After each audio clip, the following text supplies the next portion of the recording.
Alhamdulillahi Rabbil Alamin. Wassalatu wassalamu ala ashrafil anbiya'i wal mursalin wa ala alihi wa ashabihi ajma'in. Rabbi shrah li sadri wa yassir li amri wa hlul 'uqdatam min lisani yafqahu qawli. Subhanaka la 'ilma lana illa ma 'allamtana innaka antal alimul hakim. La hawla wa la quwwata illa billahil aliyyil azim. Tak ada suara. Mic tak on agaknya. Okey. Okey ya. Okey, alhamdulillah. Bismillahirrahmanirrahim. Assalamualaikum warahmatullahi wabarakatuh.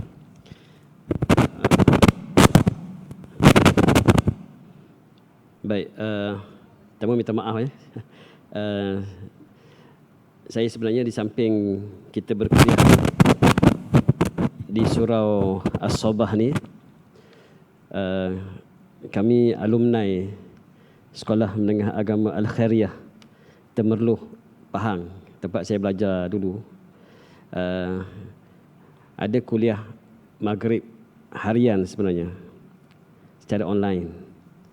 Alhamdulillah dah lama dah, sejak daripada PKP dulu dan masih berterusan.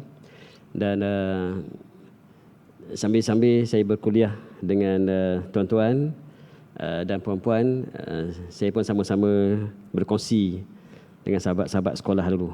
Jadi itu yang tadi lupa nak on mic tadi. Baik, jadi alhamdulillah kita bersyukur kepada Allah Subhanahu Wa Taala kerana dapat bertemu lagi pada malam ini, dan alhamdulillah Allah Subhanahu Wa Taala masih lagi mengurniakan kepada kita nikmat yang pelbagai. Walaupun Allah Subhanahu Wa Taala menguji kita, khususnya rakyat Malaysia akhir-akhir ini, dengan ujian musibah yang sebelum tu dan sampai sekarang pun COVID-19 masih belum berakhir, dan kita akhir-akhir ini diuji dengan banjir dan hujan yang lebat. Dan ini semuanya sebenarnya adalah ujian daripada Allah Subhanahu Wa Taala. Allah nak uji kita, dan memang itulah sebenarnya Allah Subhanahu Wa Taala sentiasa menguji kita. Yang Allah nyatakan, allazi khalaqal mauta wal hayata liyabluwakum ayyukum ahsanu amala. Allah yang menjadikan, dialah yang menjadikan kehidupan dan kematian itu untuk menguji kamu siapakah yang lebih baik amalannya. Dan sebenarnya musibah yang Allah kurniakan kepada kita ni, sebenarnya Allah nak memberikan kepada kita mungkin asbab keampunan Allah Subhanahu Wa Taala dan asbab untuk Allah Subhanahu Wa Taala kurniakan syurga kepada kita. Kita ni kalau hanya nak mengharapkan amal ibadah kita yang khusus, puasa, solat, zikir, tilawah, mungkin kita bukan ahli ibadah yang melayakkan kita untuk masuk syurga dengan ibadah kita. Dan sememangnya kalau kita nak berpadakan ibadah kita, kita tak layak untuk syurga Allah Subhanahu Wa Taala. Kalau kita nak timbangkan dengan nikmat yang Allah Subhanahu Wa Taala kurniakan kepada kita.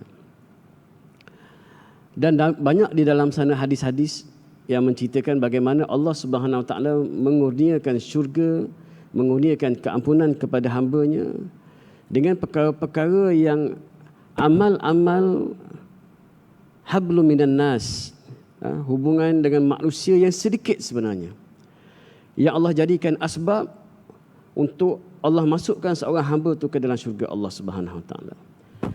Rahmat Allah Subhanahu Wa Taala, sebenarnya Allah nak bagi rahmat kepada hamba-Nya. Dan itulah sifat Allah Subhanahu Wa Taala yang kita ulang-ulang. Bismillahirrahmanirrahim.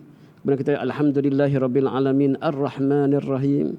Yang Maha Pemurah, yang Maha Pengasih, penuh dengan kasih sayang, penuh dengan rahmat. Allah nak beri kita sebenarnya rahmat Allah Subhanahu Wa Taala.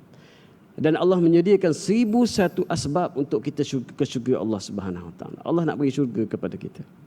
Dan antaranya hadis Nabi sallallahu alaihi wasallam, Nabi menyatakan bahawa Nabi kata, raaitu rajulan yataqallabu fil jannah fi syajaratin qata'aha kanat tu'zin nas. Atau kama qala Nabi sallallahu alaihi wasallam. Nabi menyatakan, aku melihat seorang lelaki yang sedang menikmati nikmat syurga hanya kerana sebatang pokok yang dipotongnya, yang mana pokok itu menyakitkan manusia. Dan dalam riwayat yang lain ialah lelaki itu mengalihkan satu ranting yang berduri di jalan. Ada ranting yang berduri, lelaki itu alihkan ranting tersebut, dan sebab itu Allah Subhanahu Wa Taala masukkan lelaki tersebut ke dalam syurga. Dan hadis yang selalu saya baca, saya ulang-ulangkan di sini juga, bagaimana seorang lelaki yang banyak dosa, Allah SWT ampunkan dosanya dan masukkan beliau ke dalam syurga semata-mata kerana dia menghilangkan ataupun memberi minum seekor anjing yang kehausan. Dia sendiri haus hasilnya, kemudian dijumpa dengan telaga, dia turun ke dalam telaga tersebut dan diminum sehingga hilang dahaga dia. Dan bila dia naik semula ke atas tebing, dia tengok ada seekor anjing yang sedang dahaga sebagaimana dia dahaga tadi. Dia masuk semula dalam telaga tersebut, dipenuhkan kasut dia dengan air, digigit kasut dia dengan mulut dia, dan diberi anjing itu minum air yang kasut yang air yang diisi dalam kasut dia tadi. Dan Allah kata Allah berterima kasih kepada dia dan Allah ampunkan dosanya dan Allah masukkan ke dalam syurga Allah Subhanahu Wa Taala. Jadi Allah memang nak bagi syurga kepada hamba-Nya. Dan Allah memberikan 1001 sebab yang saya katakan tadi memudahkan kita untuk masuk syurga Allah Subhanahu Wa Taala. Jadi apabila Allah bagi kita musibah, dan alhamdulillah saya percaya kita pada malam ni, yang hadir pada malam ini tak ditimpa dengan musibah. Kalau dikatakan banjir, alhamdulillah rumah kita terselamat. Tapi ada sahabat-sahabat saya yang sama dalam grup alumni ini yang ditimpa dengan musibah, yang ada di antaranya yang tenggelam sampai ke bumbung. Tenggelam, habis, total loss. Habis semua barang-barang. Habis semua, Allah nak uji. Tapi yang kita kagum dengan sahabat-sahabat kita dan kita kagum dengan orang-orang yang ditimpa dengan musibah ini ialah tidak lepas daripada mulut mereka kesyukuran. Tak ada apa, dia kata sikit je, dia kata sikit. Banyak lagi yang Allah bagi. Banyak lagi yang Allah bagi pada kita, yang Allah ambil ini sikit sangat. Kan? Dan saya pun terkesan, saya tengok apabila kebetulan bila dah orang dah viral ni, kalau tuan-tuan pernah tengok viral seorang pelawak kan, abuse. Kalau tuan-tuan tengok ada dalam YouTube, bagaimana rumah beliau musnah. Yang di akhir temu buah tu dia kata kalau orang lain nak bersihkan rumah kerana dimasuki oleh lumpur, dia kata dia tak nak buat apa sebab orang lain rumah masuk lumpur. Yang dia orang lain rumah dimasuki oleh lumpur. Yang dia ni rumah dia masuk dalam lumpur, habis. Hilang, tak ada apa kan. Dan sepanjang temu bual itu tak lepas daripada redha, tak lepas daripada syukur, tak lepas daripada kalimah-kalimah yang menggambarkan bagaimana syukur dan juga berserah kepada Allah Subhanahu Wa Taala, mutlak keimanan kepada Allah dan qada dan qadar kepada Allah Subhanahu Wa Taala. Jadi kita lihat seorang pelawak dan seorang artis begitu tinggi kefahamannya tentang qada dan qadar, tinggi imannya kepada Allah Subhanahu Wa Taala. Dan begitu juga sahabat-sahabat kita yang saya tengok yang ditimpa musibah, tak lepas daripada senyuman. Kadang-kadang yang pergi melawat tu menangis. Yang pergi melawat tu menangis. Dia kata kalau yang orang melawat tu menangis, dia pun nak menangis. Tapi dia kata dia cuba untuk bertahan. Jadi tuan-tuan, ada sahabat-sahabat kita yang Allah uji dengan musibah. Rumah diterlangi banjir dan sebagainya. Tapi Allah nak uji kita, orang yang tidak rumah yang tak tenggelam ini sebenarnya. Allah nak uji kita sejauh mana prihatin kita, sejauh mana kita bersama-sama dengan sahabat-sahabat kita, saudara-saudara kita yang Nabi kata masalul mukmin itu jasadil wahid, seperti jasad yang satu. Mana anggota yang sakit, anggota lain pun sama sakit, demam dan juga berjaga malam. Dan sejauh mana kita memberikan pertolongan kita, mengeluarkan orang daripada kesempitan, mengeluarkan orang daripada kesusahan. Yang mana yang Nabi kata kalaulah kita keluarkan seorang mukmin itu daripada kesempitan dunia ini, Allah Subhanahu Wa Taala akan keluarkan kita daripada kesempitan dunia dan akhirat. Barang siapa yang mudahkan urusan seorang mukmin, Allah akan mudahkan urusannya di dunia dan di akhirat. Jadi di sinilah sebenarnya kita nak mengamalkan apa yang kita pelajari, apa yang kita tahu, sejauh mana sumbangan kita, keprihatinan kita, bantuan kita pada orang-orang yang susah, orang-orang yang memerlukan. Mungkin kita tak mampu untuk beri banyak sumbangan tenaga. Dengan kita pun terhad dah kan. Saya pun dah 50 lebih ni terhad dah sebenarnya. Maknanya kadang-kadang yang sakitnya lebih banyak lah.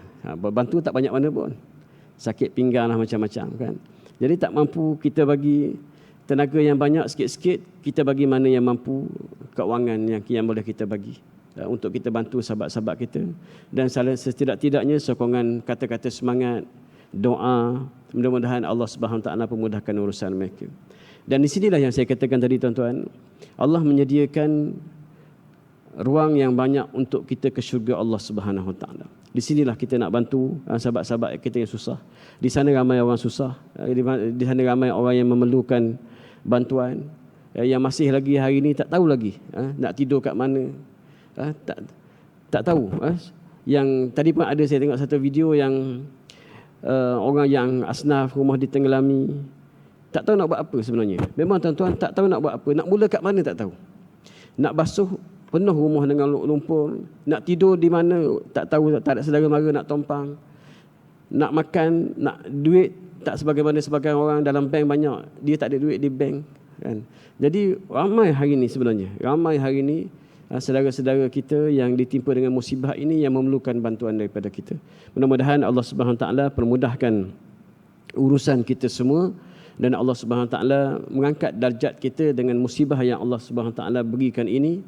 Untuk Allah nak uji kita sejauh mana kita ni menjadi orang-orang yang hanya adakah sekadar mementingkan diri sendiri sahaja, ataupun orang-orang yang memikirkan juga nasib sahabat-sahabatnya, saudara maranya, jiran-jirannya dan orang-orang lain yang walaupun dia tak kenal sebenarnya, tapi sama-sama kita merasai kesusahan sahabat-sahabat kita. Baik tuan-tuan dan puan-puan yang dirahmati oleh Allah Subhanahu Wa Taala, insya-Allah pada malam ni saya sambung lagi sebenarnya perbincangan pada bulan lepas yang saya baca daripada kitab Riyadhus Salihin ini, iaitu bab ta'zim hurumatil muslimin wa bayani huquqihim wa syafaqah alaihim wa rahmah. Ada kaitan juga dengan mukadimah yang saya bacakan tadi, yang mana Al-Imam An-Nawawi menamakan bab ini dengan bab membesarkan kehormatan orang-orang Islam. Maknanya orang Islam ni dia ada kehormatan dia. Maknanya kita hormati kehormatan orang Islam dan juga menerangkan hak-hak orang Islam dan berkasih sayang sesama mereka. Itu yang hadis yang saya bacakan tadi, yang saya baca, yang Nabi kata masalul mu'minin fi tawadihim wa tarahumihim wa ta'atufihim masalul jasad idza ishtaka minhu 'udwan tada'a lahu sa'irul jasad bis-sahari wal humma. Hadis riwayat Al-Imam Al-Bukhari dan Imam Muslim. Yang mana Nabi kata perumpamaan kita orang mukmin ini tak kira sama ada kita kenal tak kenal, tapi dia beriman dengan Allah Subhanahu Wa Taala seperti jasad yang satu pada kasih sayang dan belas kasihan. Maknanya kalaulah ada anggota yang sakit, maka anggota lain pun sakit. Sama juga merasai demam dan juga berjaga malam. Baik. Hadis yang seterusnya yang saya nak kongsikan pada malam ini ialah Nabi SAW bersabda, hadis riwayat Abu Hurairah radhiyallahu anhu, Nabi menyatakan al-muslimu akhul muslim. Orang muslim ini ialah saudara orang muslim. Akhu, adik-beradik. Kita adik-beradik sebenarnya. Kita adik-beradik. Dan adik-beradik ini, saudara ni la yakhunuhu, kita tak khianat dia. Kita tak khianat, tak, orang kata tak tikam belakang, tak, kalau kita berikan amanah kita tak khianat dia.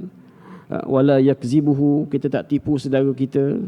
Wala yakhzuluhu, kita tak biarkan dia dalam keadaan kesusahan.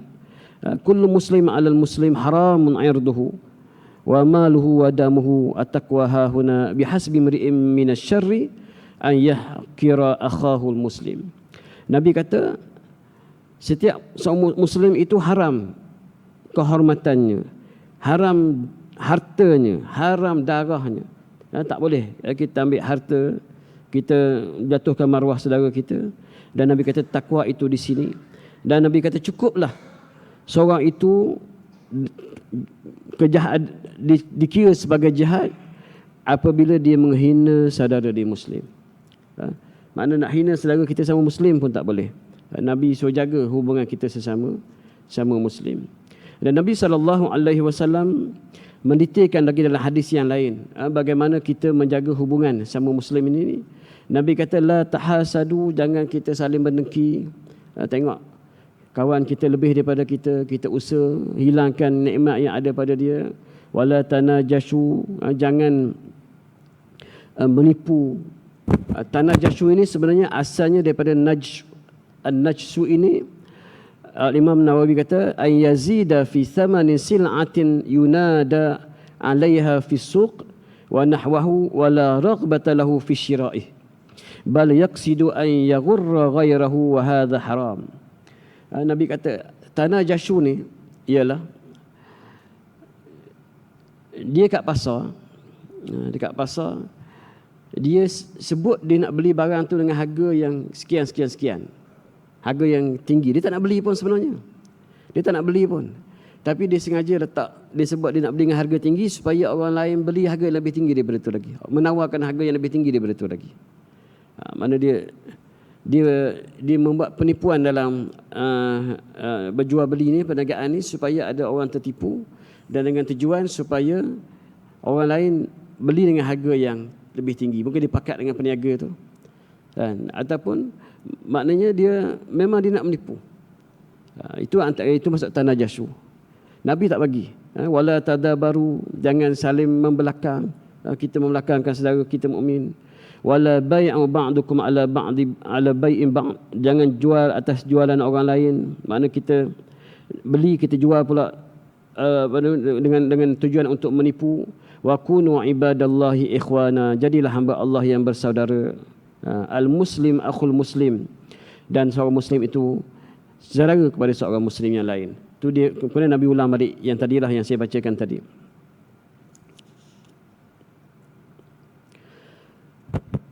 Hadis yang seterusnya, hadis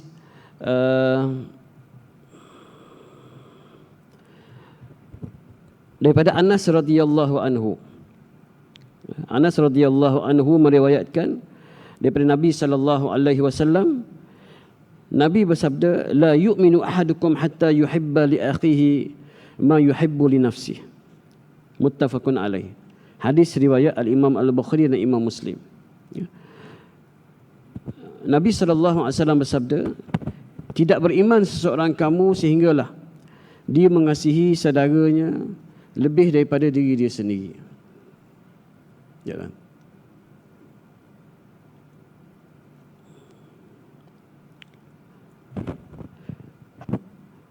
Tidak beriman seorang kamu sehinggalah dia mengasihi saudaranya lebih daripada dia mengasihi diri dia sendiri. Hebat ni sebenarnya tuan-tuan. Nak dapat satu peringkat kita mengasihi orang lain, saudara seiman kita lebih daripada diri kita sendiri ni hebat.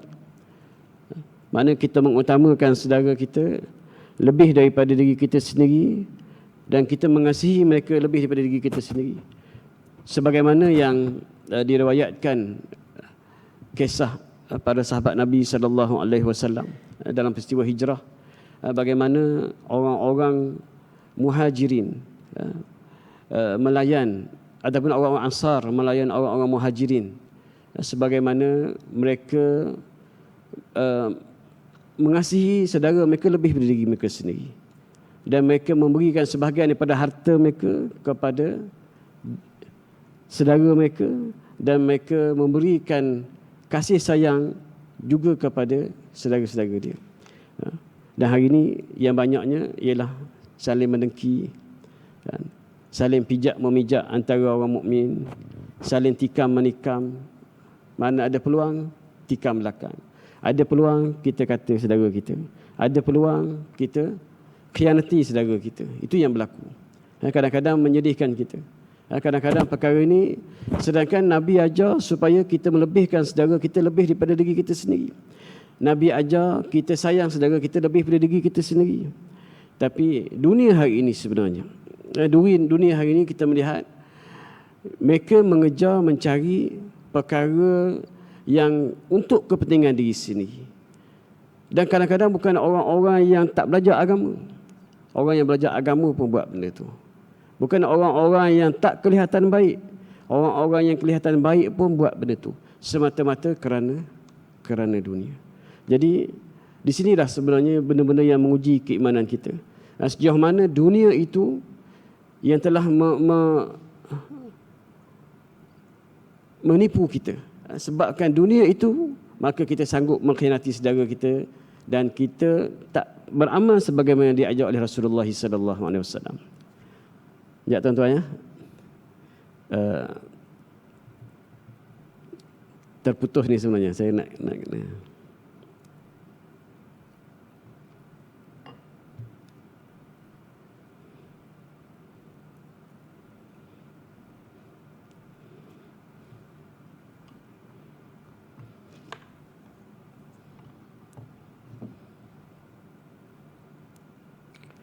baik. Okey. Terputus saya, sorry. Baik. Itu hadis yang seterusnya.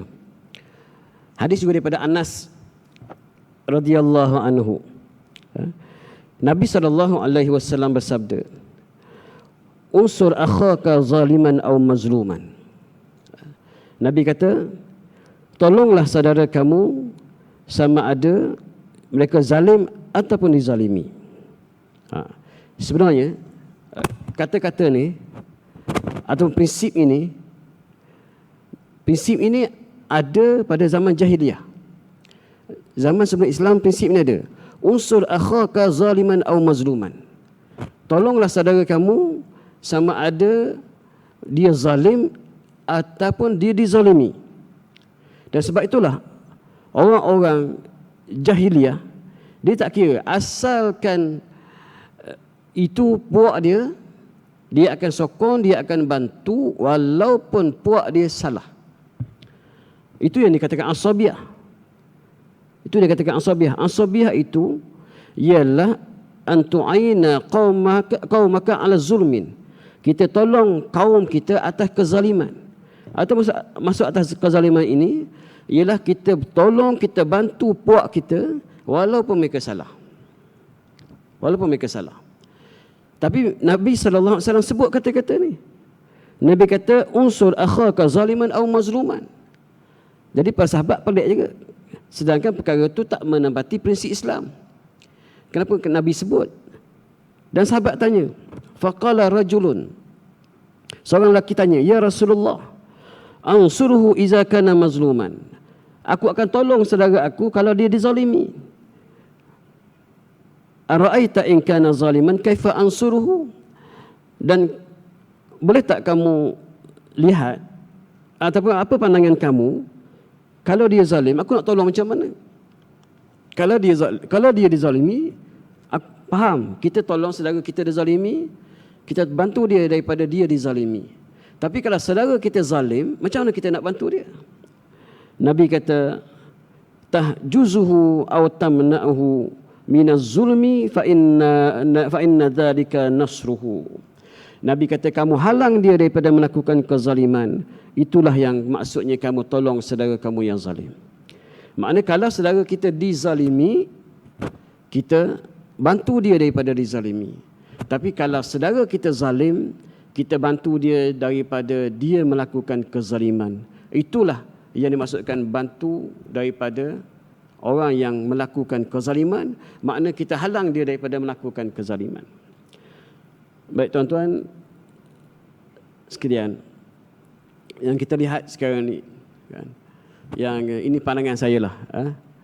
Saya minta maaf kalau ada tuan-tuan juga yang mungkin ada terlibat dan sebagainya. Yang saya kadang-kadang, bukan kadang-kadang lah, kadang-kadang makna frust juga dengan orang politik ni kan, dengan cara berpolitik kita yang semua perkara yang daripada kumpulan dia semuanya betul kan, dan daripada kumpulan yang lawan semuanya salah. Walaupun mungkin apa yang dibuat oleh puak dia salah kadang-kadang tu, jelas salah. Tapi cari jalan, cari hujah juga supaya nak sokong daripada kumpulan dia. Saya tak mention mana-mana ya. Bagi tengok saya kadang-kadang tu sama je. Kan, apa yang berlaku sama je. Kan, mana yang daripada pihak lawan, walaupun baik macam mana pun, cari sebab, cari hujah, cari perkara yang menunjukkan perkara itu tak betul. Kalau orang tolong, kita kata orang tak tolong. Orang tertolong, kita kata dia tolong sebab nak cari sokongan, kan? Dan begitu juga macam-macam lah, macam-macam. Kalau daripada pihak lawan ada saja yang tak betul, kan? Kalau daripada yang sendiri, cari juga hujah untuk bela daripada puak yang sendiri. Itu yang kadang-kadang kita lihat. Maknanya ciri-ciri asabiah itu ada.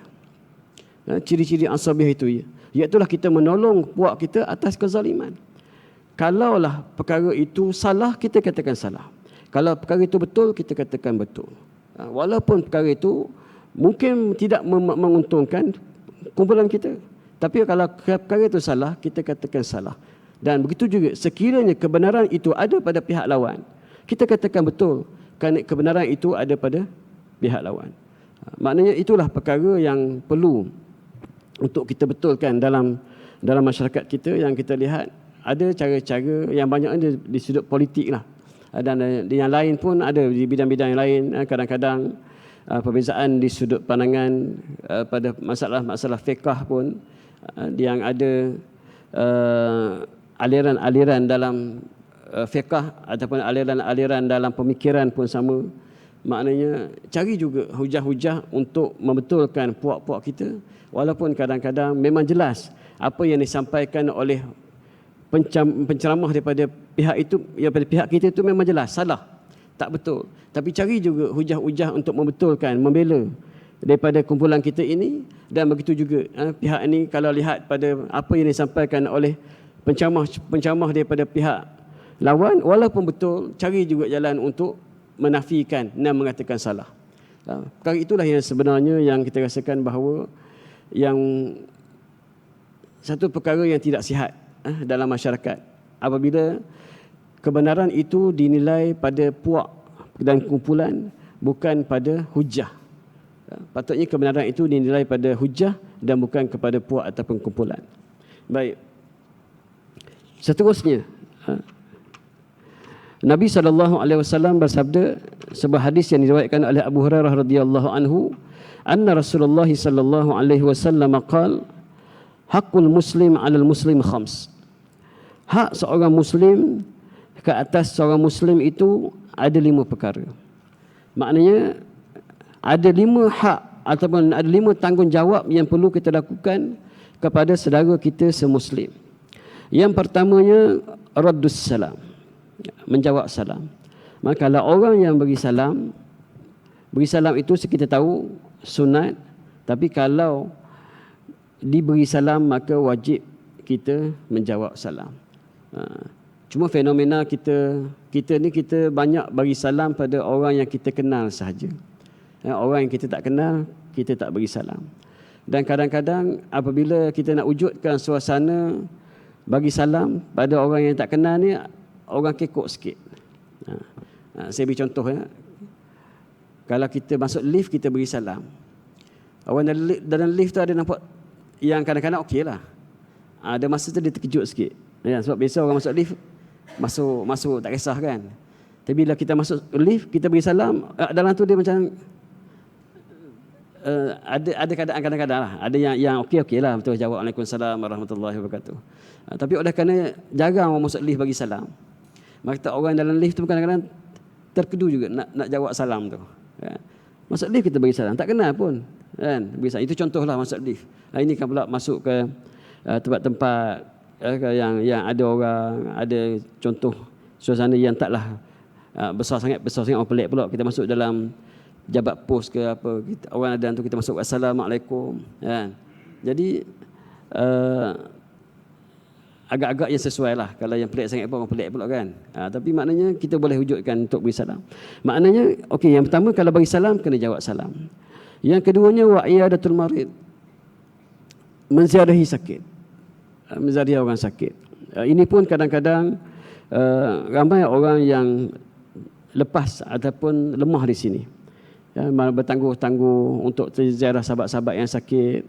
Sampai sahabat tu ada kadang-kadang tu bukan sahabat tu setakat sahabat tu meninggal, sahabat yang sakit tu ziarah dia pula.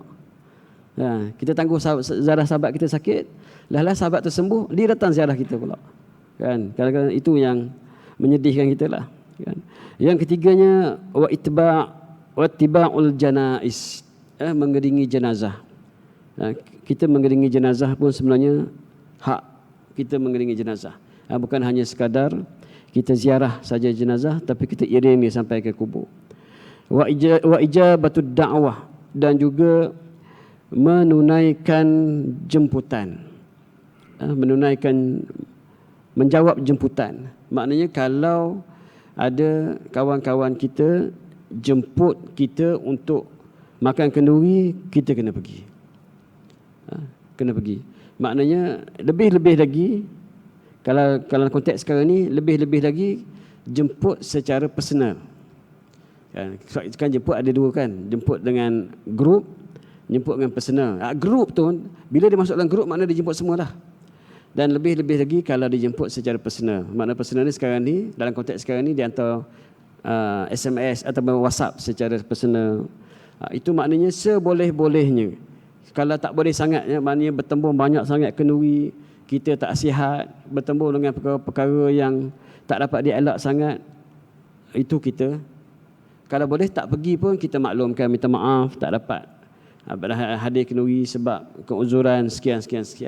Tapi kalau dengan sengaja kita mengambil mudah jemputan-jemputan orang, ini ada contohnya, mungkin bukan di kalangan kita lah, tapi memang ada orang yang mengambil mudah tentang jemputan orang ni. Dia rasa nak pergi, dia pergi, dan banyaknya dia tak pergi. Ada sebenarnya orang yang dia macam tak erti nak bermasyarakat, tak erti nak nak campur dengan orang. Memang dia ambil mudah, dia tak kisah pun. Dia lupa yang dia dalam masyarakat, satu hari dia perlukan masyarakat. Satu lagi, kalaulah jemputan tu agak yang umum, tak jemput kita suami isteri ataupun orang saja, jemput keluarga, kita bawalah keluarga. Ini dalam konteks mungkin orang yang ada anak-anak yang remaja lah, yang tapi mungkin kita ni ramai yang dah anak-anak kita pun dah berkeluarga. Tapi nak katakan, ini mungkin sahabat-sahabat saya dalam grup ni ada, budak anak-anak kita ni ada yang sebenarnya dia tak suka pergi kenduri. Bila kita ajak, dia tak nak pergi. Ada anak-anak yang remaja lah, yang umur belah-belah tahun, dia tak nak. Baik, yang itu kita kena didik dia. Kita kena didik dia supaya ajak dia pergi makan kenduri itu. Pergi makan kenduri itu sebenarnya bukan nak makan sangat. Kalau ikut nak makan sebenarnya, mungkin kita mampu untuk jamu anak-anak kita di restoran yang lebih mahal daripada, ataupun restoran yang makanan dia lebih baik, lebih sedap daripada lauk kenduri itu. Kalau kita nak makan, kalau sebab nak pergi makan. Tapi pergi kenduri itu bukan nak pergi makan sangat, walaupun antaranya ialah nak makan. Tapi lebih daripada itu lagi ialah kita nak ajar anak-anak kita bermasyarakat. Masa tu kita nak kenalkan, kalau kita pergi kenduri itu, sahabat-sahabat kita kenalkan, ini sahabat-sahabat kita, ini kawan-kawan abah, ini kawan-kawan umi, kan? Sebab anak-anak kita kena kenal kawan-kawan kita. Kerana nantinya kalau kita tak ada, dia meneruskan hubungan dengan sahabat-sahabat kita, salah satu daripada sunnah. Kita menyambung silaturahim dengan sahabat-sahabat ayah kita pun sebahagian daripada sunnah, perkara yang baik. Macam itu juga kita nak didik anak-anak kita supaya macam mana nak bermasyarakat, bagaimana nak berhubungan, nak bersembang dengan orang yang lebih tua daripada dia, bagaimana nak menyesuaikan diri dengan masyarakat, bagaimana nak berada dalam suasana kenduri, kan? Itu sebenarnya kita nak didik. Sebab kalau anak-anak ini tak dididik, semua anak-anak tak dididik, ikut je, dia tak nak pergi, kita tak bawa dia. Generasi inilah generasi yang akhirnya tak pandai bermasyarakat, tak pandai nak menghormati orang yang lebih tua, Tak pandai kalau nak makan, macam ni nak makan dalam suasana kenduri. Tak tahu macam ni nak mengutamakan orang lain dan sebagainya. Itu antara kelemahan yang saya lihat pada generasi-generasi yang sekarang ni. Apabila mak ayah dia tak ajar dia untuk bermasyarakat, ikut je. Anak tak nak pergi, tak nak pergi. Memanglah budak-budak sekarang ni memang dia lebih suka duduk rumah daripada pergi kenduri. Ada rumah dia boleh main internetnya, boleh main game dan sebagainya, dan makan kenduri pun bagi dia makan kat rumah sedap lagi, maka dia tak pergi. Jadi pergi kenduri itu bukan hanya sekadar untuk makan, tapi pergi kenduri itu ialah untuk mengajar anak-anak kita untuk bermasyarakat. Dan seterusnya Nabi kata wa tashmitul atis, dan juga mendoakan orang yang terbersin, orang yang bersin. Dan dalam riwayat Muslim, Nabi SAW menyatakan hakku muslim ala muslim sittah. Ada 6 pula. Ada riwayat yang lain ada 6. Iaitulah yang pertama Nabi kata iza laqitahu fasallama alaihi, kalau kamu jumpa dia, kamu beri salam kepada dia. Wa iza da'aka fa'ajibhu, apabila dia menjemput kamu, kamu penuhi jemputan dia. Wa iza stansahaka fansah lahu, dan kalau dia minta nasihat daripada kamu, berilah nasihat kepada dia. Wa iza atasa fahamidallah fashammithu, dan kalau dia terbersin dan memuji Allah Subhanahu wa taala, maka doakanlah dia. Wa iza marida fa'udahu, dan apabila dia sakit, hendaklah kamu menziarahi dia. Wa iza mata fatba'hu, dan kalau dia meninggal, dia mati, hendaklah kamu iringi jenazahnya. Baik, itu hak Muslim ke atas Muslim. Maknanya kita, kalaulah kita laksanakan, mana kita bersahabat ini, kita, maknanya inilah yang perlu kita lakukan. Mana kalau sahabat ada saudara kita meninggal, sakit, kita ziarah. Dan kita mengamalkan, meraihkan adab-adab ziarah orang sakit. Kadang-kadang yang meninggal, kita usahakan pergi, walaupun mungkin ada kesempitan, ada kesusahan, kita usahakan pergi juga. Kerana itu hak sebagai seorang Muslim. Bukan hanya sekadar kita dengar sahaja, dan bukan hanya sekadar kita mengucapkan takziah sahaja, tapi kita usahakan. Walaupun mungkin susah. Memang kalau jauh sikit, pada Bandar Baru Bangi ni memang jauh sikit, payah sikit kita nak pergi. Tapi kalau kita jadikan dia sebagai satu keazaman kita, maknanya orang yang azam, kalau sahabat sakit, dialah orang yang pertama ziarah. Kalau meninggal, dialah pertama nak ziarah. InsyaAllah orang ni sebenarnya dia telah memberikan hak seorang Muslim kepada seorang Muslim.